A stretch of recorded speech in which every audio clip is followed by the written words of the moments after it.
السلام عليكم ورحمة الله وبركاته. ازيكم عاملين ايه؟ يا رب تكونوا بخير. لو اول مرة تشوفيني انا فاطمة ودي قناتي فاطمة كيتشن. مبسوطة جدا اني معاكم وان شاء الله القناة تعجبكم وتستفادوا منها ولو شيء بسيط. ونقول اللهم صل وسلم وبارك على سيدنا محمد وعلى اله واصحابه اجمعين. ونقول كده الحمد لله على السلامة لحماتي ست الغوالي ست الستات جاية الحمد لله من العمرة. الحمد لله على سلامتها. الفيديو ده اتصور يوم الأربعاء، يوم الأربع الفجر. أنا قمت عملت كل ده، وطبعا أنا هرفعه يوم الجمعة بإذن الله. بس عشان خاطر بقى ايه كنت مشغولة معاها وكده. تعالوا نشوف أنا عملت لها ايه وجهزت لها ايه على جيتها تلاقيه. هي كانت هتوصل مطار مصر الساعة 7 الصبح، كانت بالظبط هتبقى في البيت الساعة 8:30 9 10 كبرها قوي، يعني عبالة ما تخرج وكده. فأنا حبيت إن هي طبعا طول ال15 يوم بتاكل معلبات وحاجات من كده، فأنا حبيت إن هي تنزل مصر تاكل بقى ايه أكلة هي بتحبها جدا جدا جدا. هي ايه؟ هي بتحب المحشي وبتحب رقاق وبتحب المحشي، قصدي الفراخ. فأنا حبيت بقى أعملهم لها كده، بس طبعا كان عندي دور عيا، يعني ربنا يشفي كل مريض يا رب. كان صعب جدا وما حبيتش اقول لها طبعا عشان هي يعني ما تحسش بالذنب يعني وانا بعمل لها الاكل وكده. فانا في اليوم ده طبعا هي ما تعرفش ان انا عيانه خالص ولا اي حاجه. في اليوم ده انا بدات احشي يوم قبل يعني يوم التلات بالليل. لقيت ماما بقى مامتي واختي الصغيره جولي وبداوا يعملوا معايا المحشي وجهزوا لي الحاجه خالص، لان التسويه كانت هتبقى الفجر. فقمت يعني جت هي معايا وساعدتني وكده وعملت. يعني اختي بقت تصورني وانا بقيت اعمل ايه المحشي، وعملنا الكرنب والحاجه وجهزنا كل حاجه وانا عملت. والسوى يعني كله كان يوم الاربع الفجر. تعالوا نشوف واحده واحده كده عملنا ايه. في الاول انا خدعت للمحشي، او سبكت للمحشي زي ما بنقول احنا خدعنا. سبكت للمحشي وبدات اعمل وسايباه كده على نار هاديه. التسبيكه العاديه خالص اللي هي بصل متشوح وعليه دقه فلفل بشط وفلفل وتوم، وحطيت عليها معلقتين صلصه وملح وفلفل اسود وكمون وكزبره ناشفه وطماطم معصوره، وسبتهم على النار كده يعني يغلوا مع بعض شويه عبالة ما اعمل تعصيجة اللحمة. اللحمة أنا بعملها من غير دهون خالص. فحطيت لها حاجة بسيطة قوي كده، من يعني أقل من نص معلقة زبدة. حطيتها على النار شوحتها بحتة بصلاية صغيرة زي ما انتم شايفين كده، وبعد كده نزلت باللحمة غيرت لونها، وبعد كده نزلت بالفلفل والطماطم وفلفل اسود فقط لا غير. بحط الملح في الاخر.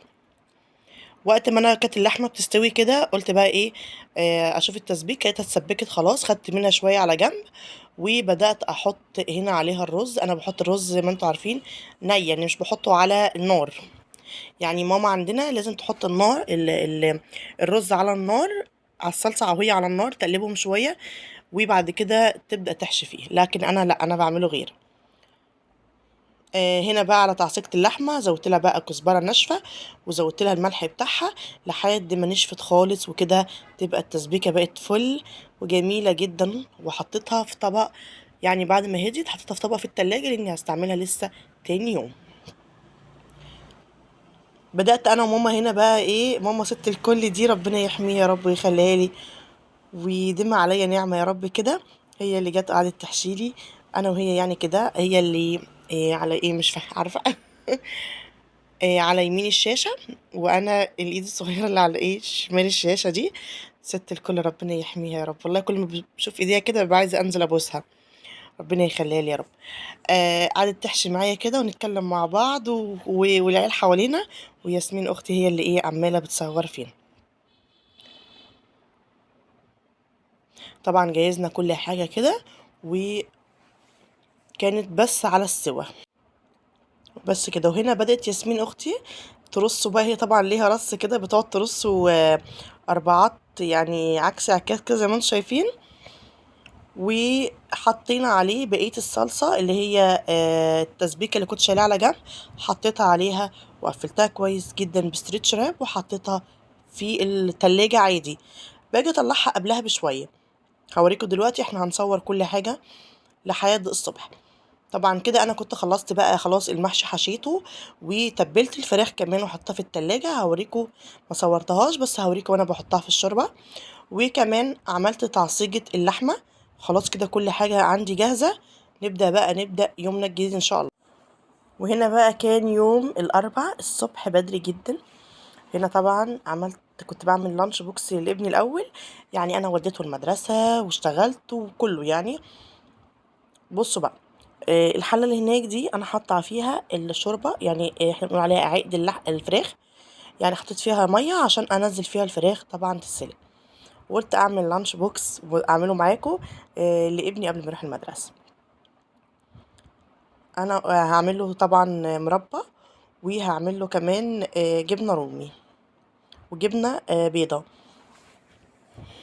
بصوا الحتت الحروف اللي بطلعها دي علشان اولا مش بتعرف تتحشي، ثانيا اللانش بوكس مبيبقاش طويل على قدها. وبعد كده بحطها في كيس الفينو عادي، ولما تمارا بتقوم بالواجب بيها يعني، بتاكلها يعني.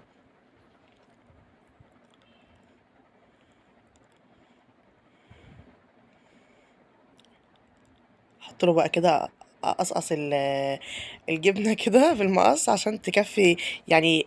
تنفع تحط في الساندوتش، متبقاش طالعه لبره.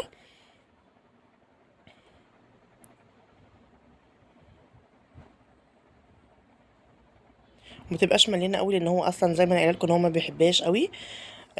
فيعني ايه، يعني ايه يبقى الفينو اكبر اكتر من الجبنه يعني. وهنا حطيت له جبنه بيضه. وهعمل له ساندويتش مربى، كانت مربى فراوله تقريبا، مربى فراوله. واحط له كمان العصير فيها، ونجهزه كده ونخليه كده ايه فله كده ويروح المدرسه. كل الكلام ده كان الساعه 5 الصبح. عملت اللانش بوكس بدري. ليه عملته بدري؟ ليه؟ لان انا ورايا حاجات بعملها.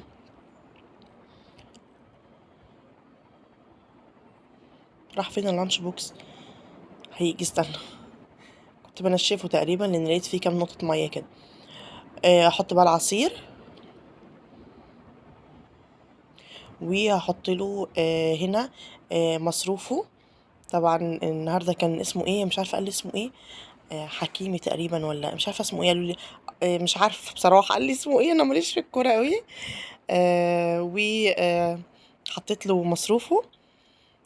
حطيت له هنا 2 شوكولاته.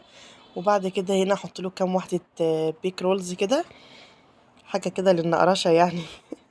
سناكس كده معايا. وكمان هكتب له كده اللي انا بحب اعمله له قوي. لازم اكتب له حاجه كده، لازم طبعا بحب قوي هو كده. صباح الخير كده يا نور عين مامي. بيحبها قوي. بيقول لي صاحبي اللي جنبي آه مامته بدأت تعمل له كده، والاتنين بقى بيقعدوا يوروا بعض كل واحد مامته كاتبه له ايه. ربنا يخليهم يا رب ويحرسهم ويحميهم يا رب. كده يكون اللانش بوكس خلص. تعالوا نشوف بقى، كانت الميه غليت، تعالوا نشوف هنعمل فيها ايه. بصوا بقى، قبلها بيوم ماما انا جات لي وغسلت لي الفراخ، ربنا يديها الصحه يا رب، ونقعتها لي وكله. وبعد كده قامت بقى جابت، هي حاجه هي بتحبها قوي، جابت ليمونه وجابت بصلايه مفرومه وملح وفلفل اسود، وراحت ماسكه الفراخ دي كلها تبلتها من كل حته. وقالت لي بقى سيبيها كده. كانت ريحتها وطعمها خطير. انا الحركه دي ما بعملهاش ابدا. هي بقى بتعملها حتى لو هتعمل الفرخه الصبح، يعني في نفس اليوم، مش بس انا بيتها قبلها بيوم. بتحبها اول الحركه دي. وانا حطيت بقى هنا في الميه، حطيت فيها مكعبين مرقه، وحطيت فيها ليمونه بقشرها وبصلايه وطماطميه متقطعين، ونزلت فيهم بالفراخ.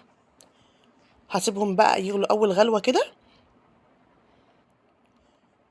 كده بصوا غلي كده اول غلوه. من اللحظه دي ابدا احسب ساعه الا ربع بالدقيقه، واقفل عليهم 3 دقايق واروح شايلهم الشوربه. ده سوى الفراخ بالنسبه لي. وبس كده. هنا بقى كانت حدقت بقى الشوربه. انا بحدق الشوربه بعد اول غلوه، يعني حدقت الشوربه وقعدت نص ساعه بالظبط. ابدا بقى ايه اسقي، تكون الفراخ نزلت شوربتها. زي ما انتم شايفين هنا كده انا حاطه اللي هي التسبيكه بتاعه المحشي، حطاها على وش المحشي. وحطيت كمان معلقتين زبده كده حلوين كده. وافضل احط بقى فيه. على فكره انا مطلعه المحشي ده، انا زي ما قلت لكم انا مبيتاه في التلاجة، فانا جيت الصبح رحت مطلعاه من التلاجة وسبته على جنب. بصوا من قبل ما اعمل السندوتشات انا طلعته بره. يعني اول ما صحيت بالظبط الساعه كانت 5 الصبح رحت مطلعاه. حطيته امتى بقى؟ كان حوالي الساعه 7 الا 5. لما بقى صحيت وجهزت كل حاجه وعملت كل حاجه، غلي كده بقى. شوفوا كده غلي، اوطي عليه بقى سمسمه خالص. بس كده. كانت طبعا جه ميعاد الباص. الميس بتاعت الباص رنت عليا، فرحت وقفت في البلكونه. بقف في البلكونه ليه؟ انا بقف في البلكونه لاني انا اول بلكونه وقريبه جدا من الشارع، والباص هو بيجي كده زي ما انتم شايفين كده. المنطقه اللي انا عايشه فيها كلها مدارس وباصات راحه وتكاتك موديه اطفال وكده، فبتبقى الدنيا مليانه ناس وكده. فبيقفوا هو ولاد عمه ربنا يحميهم يا رب ويديهم الصحة. بيقفوا كده ويحفظهم ويجيبهم بالسلامة يا رب. يقفوا يستنوا الباص. طبعا هم في العادي بيقفوا قريبين مني شوية، بس في اليوم ده بعدوا عني لاني ملخومة بالتليفون، وهي توبة مش تتكرر تاني. قاعدين طبعا. بصوا ابني اللي هو ابو كوتش ابيض، بصوا اللي هو الصغنن ده اللي هو بيفتح شنطة ابن عمه. ربنا يحميه يا رب.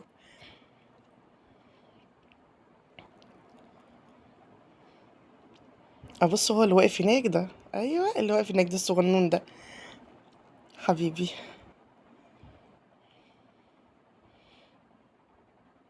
مش عارفه لقوا حاجه في الشنطه تقريبا ناسينها او ايه. بصوا طلع تاني، هو كان طلع لي كده. آه وكده كان الباص جه وهياخدهم طبعا ويمشي.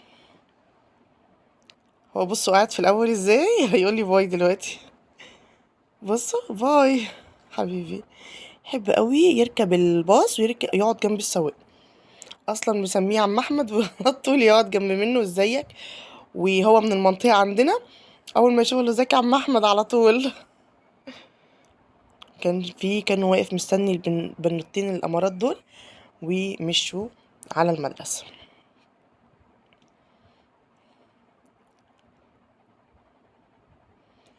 طبعا خلاص كده. تعالوا بقى ندخل بقى نعمل الرقاق.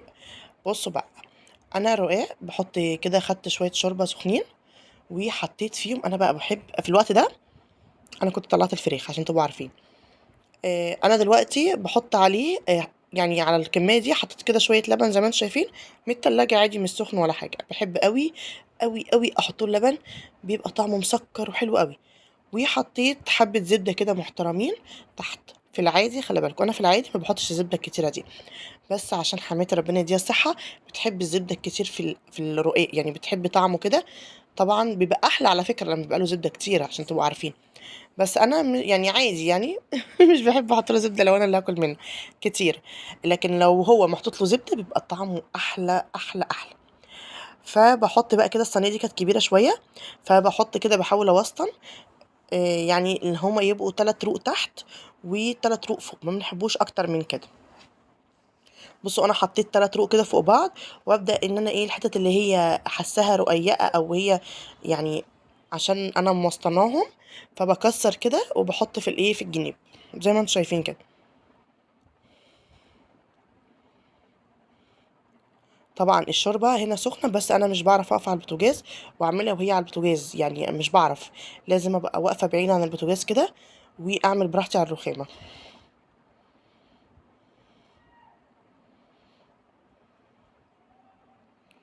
برضو ممكن احط فيه ميكس جبن او حاجة، بس طبعا حماتي ملهاش فيها خالص، ومبيبقاش طعمه حلو بصراحة لو محطوط له ميكس جبن. بيبقى طعمه غير، يعني حاجة تانية خالص غير الرقاق الفلاحي اللي احنا متعودين عليه. احط بقى هنا في اول حطيت 3 تحت، 3 طبقات تحت، وبعد كده احط اللحمة المتعصجة اللي انا معصجاها قبل بيوم، واحطها بقى تحت كده. احط بقى محترمة كده خليهم كده بألف هنا وشوف هيبقوا مبسوطين وهما بياكلوا. واحط رشة زبدة كده بسيطة.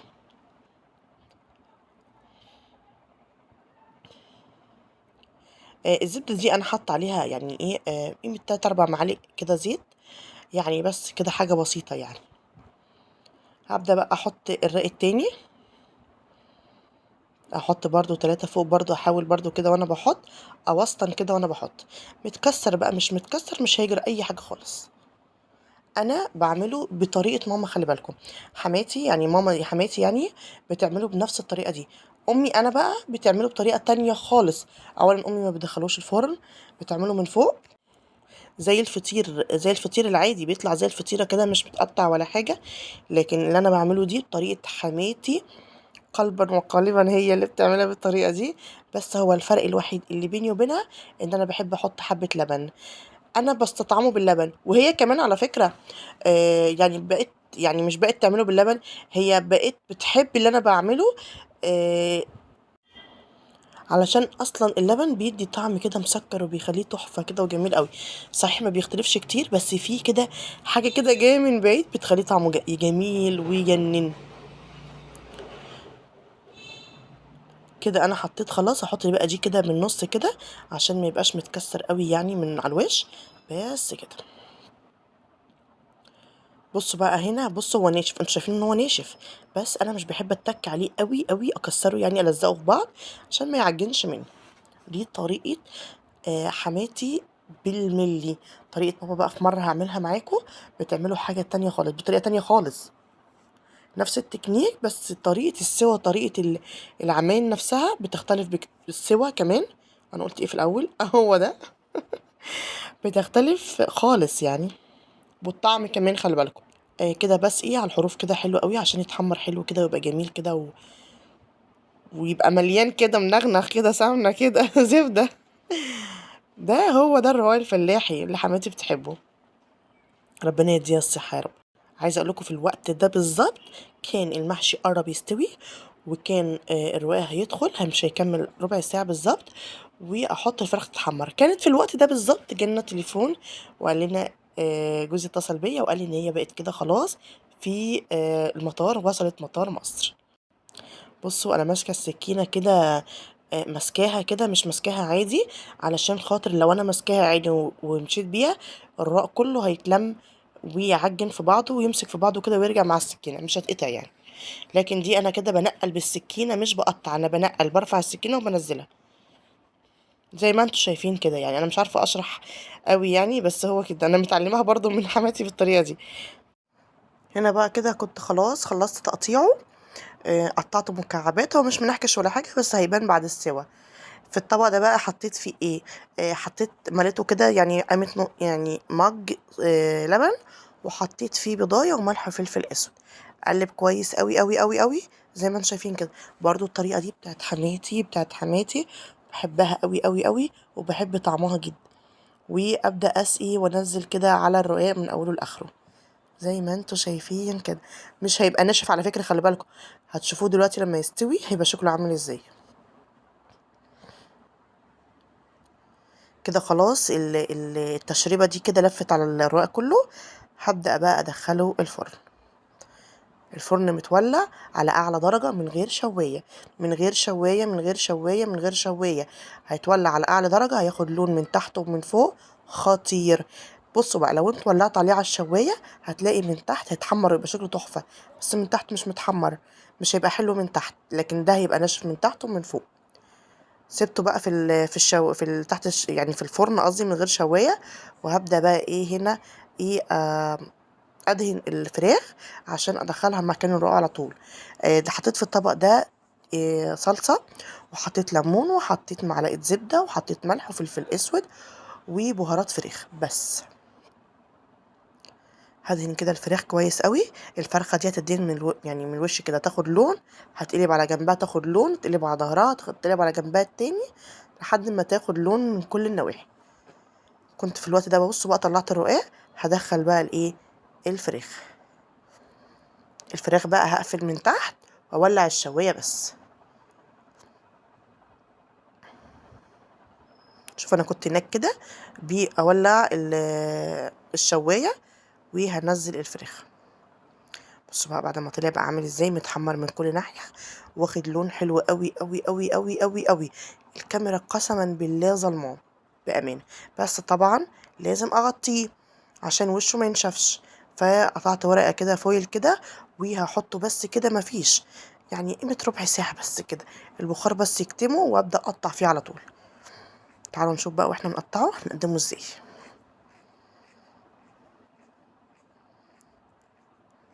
طبعا انا بعيدة على التقطيعة ما كانتش بروفيشنال قوي وانا بقطع. ليه؟ عشان خاطر هو كان زي ما انت قلت لكم انا بنقل بالسكين، يعني في حتت ما نزلتش فيها السكينة اصلا. بكده بقى انا بطلع كده وبسلك مع نفسي كده بالسكينة. بصوا عاملين ازاي، شايفين الجمال؟ بذمتكم شايفين الجمال؟ ما شاء الله. بألف هنا وشفا على اللي كل. طبعا انا بسجل الفيديو ده بعد ما اتاكل والحمد لله، وولي تسلم ايديكي وكتر خيرك وطعمه حلو الاكل وجميل وحماتي شكرت فيه.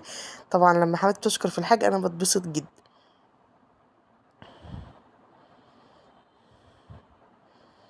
بصوا الجمال، بصوا الجمال، شوفوا من تحت عامل ازاي، عشان حاطه له سمنته على فكره حلوه قوي. لما سمنته بتبقى قليله وما بسمعش الكلام بحس ان هو بيلزق في القعر. بصوا بقى، تعالوا بقى نشوف بقى الايه. شفتوا الجمال؟ شفتوا رصة اختي عامله ازاي؟ تحفه. شايفين رصاه ايه؟ عايز بقى كده حلو كده. يلا يلا يلا يلا يلا يلا يلا حماتي داخله على البيت. كده كانت خرجت من المطار خلاص، وعايزه الحق اروح اودي لها الحاجه سخنه تاكلها سخنه. بس تاكلها وقت ما تاكل، بس الاكل يبقى في بيتها ما شاء الله عليه سخن.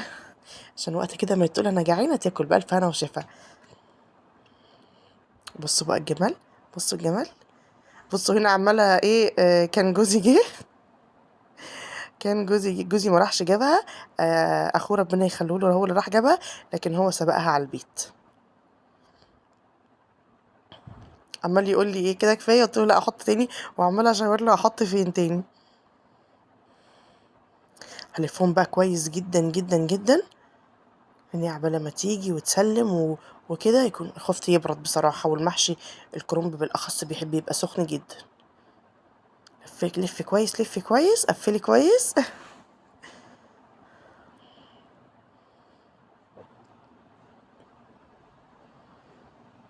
يا ربي.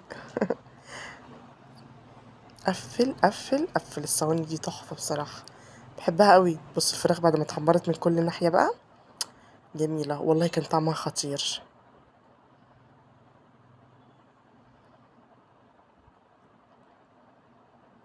يلا نقفل بقى كمان بورقه فويل كده كده، نقفلها حلو كده عشان يبقى البخار حلو كده وتبقى جميله من جوه.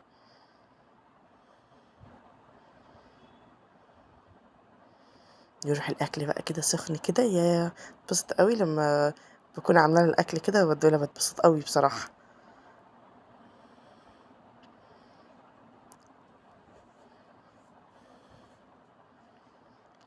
قفل كمان، ده الرقاق والله كان طعمك خطير.